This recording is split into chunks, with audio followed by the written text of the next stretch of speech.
야당에서는요, 지난 정부에서 이 법이 있었다면 다른 언론은 국정농단 사태, 정확히는 이 태블릿 PC 보도 자체를 하기 쉽지 않았을 것이다. 이렇게 주장하고 있습니다. 과거 문재인 대통령의 말과 어제 야당 의원의 비판 목소리까지 연이어 들어보겠습니다.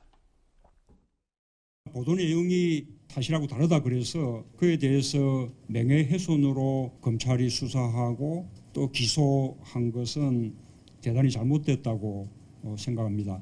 명예훼손으로 그 비판에 대해서 감시에 대해서 재갈을 물려는 그런 시도는 결코 해서는 안 된다고 생각을 하고, 만약에 앞으로 새정치민주연합이 집권하게 된다면 그런 점들을 확실히 보장해 나갈 것입니다. 최순실이 권력자입니까? 지금 이 법을 같았으면 최순실에게 피해갈 수 있습니까?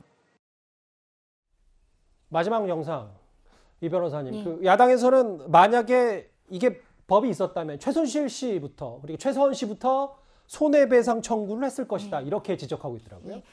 지금 이제 국회 입법처가 민주당 의뢰에 따라서 이제 전 세계적으로 그러면 이런 징벌적 손해배상이나 아니면 인터넷 기사 차단에 선례가 있는지 찾아봤어요. 근데 선례가 없다는 거예요. 국회 입법처 조사 결과에 따르면.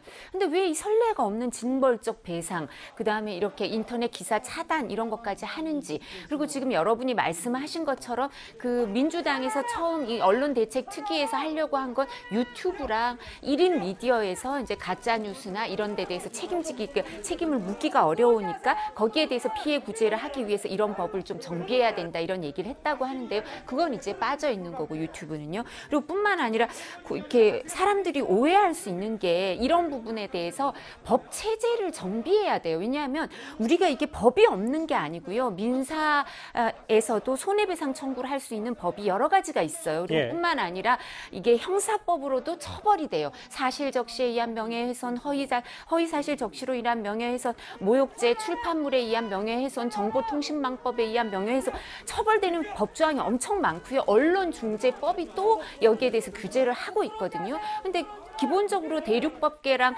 그 미국법, 이거 영미법은 양대로 나뉘어요. 영미법은 돈으로 하라 그러고요. 대륙법계는 형사처벌을 하는데 우리나라처럼 형사처벌도 하고 돈도 많이 내라 이런 건 없고요. 그리고 언론 자유를 왜 보호하려고 하냐 하면 언론의 자유는 우월적인 헌법 지위를 갖고 있다고 생각하고 그게 국민의 공익에 맞다고 이렇게 판단하고 있는 게 전 세계적인 추세거든요. 그래서 이런 부분에 대해서 좀 더 넓고 깊게 생각하고 정비해야 될 거지 이렇게 급박하게 이게 의견 수렴 없이 하는 건 적절하지 않다는 생각입니다. 그러니까 위헌 요소가 있다 이런 말씀이신 거죠.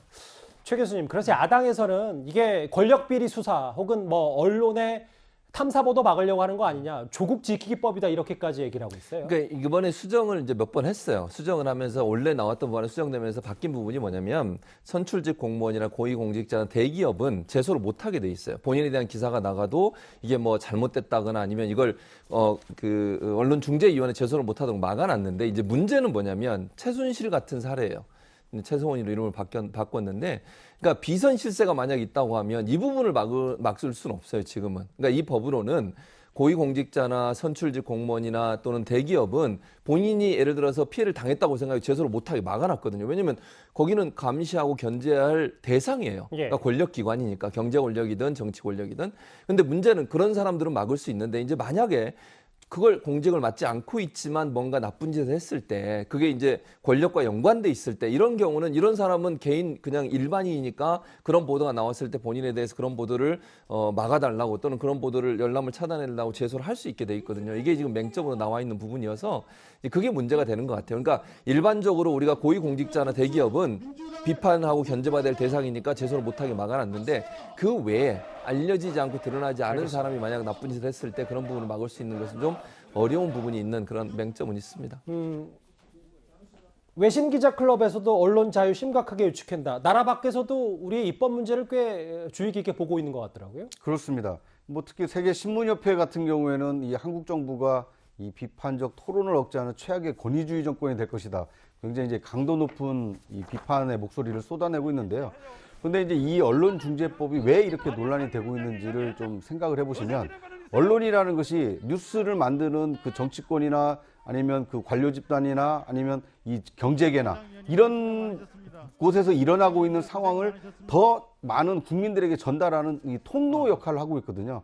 그런데 그 통로 역할을 잘할 수 있게 보도의 어떤 자유와 취재의 어떤 자유를 보장해 주는 것이 아니라 만약에 너희 잘못하거나 반복적으로 잘못하면 손해를 5배까지 물리겠어. 근데 이런 어떻게 보면 이 취재 자유, 보도 자유를 위축시키는 쪽으로 이런 입법이 됐었기 때문에 예. 이거 어떻게 보면 국민들의 알 권리를 확장하는 것이 아니라 오히려 국민의 알 권리가 축소될 수 있는 이런 우려가 있기 때문에 충분한 논의 과정을 거쳐서 국민들이 충분히 생각하고 그럼에도 불구하고 언론 보도의 폐해가 크니까 좀 중재법이 만들어지는 게 좋겠다. 이런 국민 여론이 이 백업이 돼서 그러니까 지지를 받아서 이게 통과됐으면 모르겠는데 이것은 몇몇 의원들이 이런 그 언론의 어떤 보도 폐해를 막아야 된다라고 주도해서 충분한 논의 없이 일방적으로 통과시켰기 때문에 네. 더 큰 논란에 휩싸여 있는 것이 아닌가 하는 생각이 듭니다.